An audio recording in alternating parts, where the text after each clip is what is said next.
October 16 11 के 16 12 ಅದಕ್ಕೆ congratulation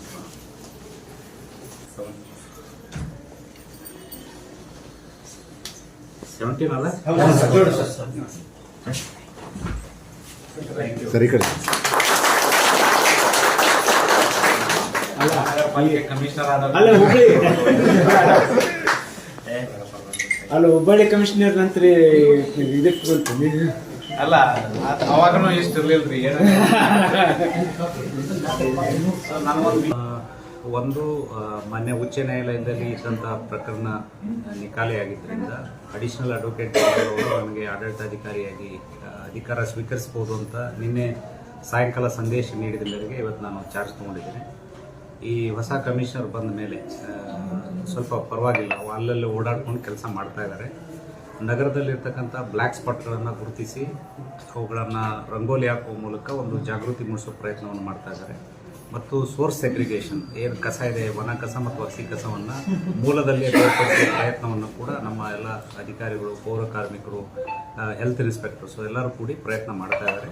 ಮತ್ತು ಹಸಿ ಕಸವನ್ನು ಕಾಂಪೋಸ್ಟ್ ಆಗಿ ಮಾಡಿ ಅದರ ಮಾರಾಟ ಕೂಡ ಮಾಡಿರೋದು ಸ್ವಲ್ಪ ಸಂತೋಷದ ವಿಷಯ. ಬಟ್ ಅದರ ಜೊತೆಗೆ ಸಿವಿಕ್ ಸೆನ್ಸ್ ಅಂತಕ್ಕಂಥದ್ದು ನಾಗರಿಕರಲ್ಲಿ ಬರಬೇಕಾಗ್ತದೆ. ಅದರ ಬಗ್ಗೆ ಜಾಗೃತಿಯನ್ನು ಮೂಡಿಸೋ ಪ್ರಯತ್ನವನ್ನು ನಾವೆಲ್ಲರೂ ಸೇರಿ ಮಾಡ್ತೇವೆ ಮತ್ತು ಒಂದು ವಿಶೇಷ ಆಂದೋಲನ ಮಾದರಿಯಲ್ಲಿ ನಾವು ಮಾಡ್ತೇವೆ. ನಾನು ಈಗಾಗಲೇ ಜಿಲ್ಲಾಧಿಕಾರಿಯಾಗಿ ಎಲ್ಲ ಇಲಾಖೆಗಳ ಅಧಿಕಾರಿಗಳನ್ನು ಸಭೆಯನ್ನು ಮಾಡಿ ಎಲ್ಲರಿಗೂ ನಿರ್ದೇಶನಗಳನ್ನು ನೀಡಿದ್ದೇನೆ. ಈ ಬಹುತೇಕ ಮಠದವರನ್ನೇ ಇಲ್ಲಿ ಜವಾಬ್ದಾರಿ ತೆಗೆದುಕೊಳ್ಳೋದ್ರಿಂದ ನಮ್ಮ ಜವಾಬ್ದಾರಿ ಸ್ವಚ್ಛತೆ ಅದಕ್ಕೆ ಲಿಮಿಟೆಡ್ ಆಗ್ತದೆ ಮತ್ತು ಬಂದೋಬಸ್ತು, ಪಾರ್ಕಿಂಗು, ಒಂದು 2-3 ವಿಷಯಕ್ಕೆ ಲಿಮಿಟೆಡ್ ಮಾತ್ರ ನಮ್ಮ ಜವಾಬ್ದಾರಿ ಬರ್ತದೆ. ಈಗಾಗಲೇ ನಾನು ಆರ್ಡರ್ ಹಾಕಿದ್ದೇನೆ.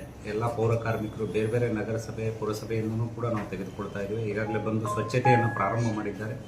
ಅದನ್ನು ನಾಳೆ ಬೆಳಗ್ಗೆ ನಾನು ಒಂದು ಮೀಟಿಂಗ್ ಮಾಡಿ ಇನ್ನೂ ಡಿಟೇಲ್ ಇನ್ಸ್ಟ್ರಕ್ಷನನ್ನು ನಾನು ಕೊಡ್ತೇನೆ. ನಾನು ರಸ್ತೆ ಸುರಕ್ಷತಾ ಮೀಟಿಂಗಲ್ಲಿ ಇದರ ಬಗ್ಗೆ ಭಾಳ ಸಲ ಅವರಿಗೆ ಕೆಲವು ನಗರಸಭೆ, ಪುರಸಭೆಗಳಲ್ಲಿ ಈಗಾಗಲೇ ಡ್ರೈವ್ ಮಾಡಿ ನವಲಗುಂದ ಇರ್ಬೋದು, ತಾವರಗೆರೆ ಇರ್ಬೋದು, ಅಲ್ಲೆಲ್ಲ ಫುಟ್ಪಾತ್ ಮಾಡಿದ್ದಾರೆ. ಇವನ್ ಗಂಗಾವತಿಯಲ್ಲೂ ಕೂಡ ಭಾಗಶಃ ಮಾಡಿದ್ದಾರೆ. ಕೊಪ್ಪಳದಲ್ಲಿ ಅದು ಬಾಕಿ ಇದೆ, ಅದು ಮಾಡಿಸ್ತೇನೆ.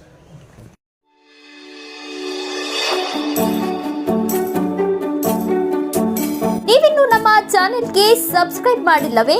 ಹಾಗಿದ್ರೆ ತಡಬೇಕೆ? ಹಿಂದೆ ಸಬ್ಸ್ಕ್ರೈಬ್ ಮಾಡಿ, ಬೆಲ್ ಐಕಾನ್ ಪ್ರೆಸ್ ಮಾಡಿ, ಶೇರ್ ಮಾಡಿ, ಕಮೆಂಟ್ ಮಾಡಿ.